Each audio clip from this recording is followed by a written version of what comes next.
Hey, I'm JT with WTI, and I want to tell you why we got this Silonn countertop ice maker and why we love it.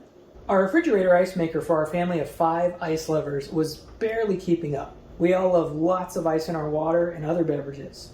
So when we had company over, we kept finding we were running out of ice often. So we decided to try this ice maker by Silonn out, and we were not disappointed. It accepts up to 2 liters of water at a time and gives you 9 bullet-shaped ice cubes in as little as 6 minutes. It even has the option to switch between 2 different sizes of cubes if you want them to be a little smaller. The ice cubes dispense into a removable basket, so if you're trying to build up and save a larger amount of ice in a freezer, it's really easy to dump the basket and it'll keep making ice until it's full again. This can make a little over a pound of ice every hour if you empty it out when it's full. It's not really loud. All you hear is the main fan and a lovely sound of ice dropping into the basket.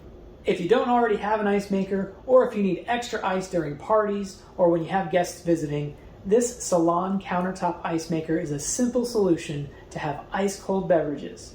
And that's my point of view.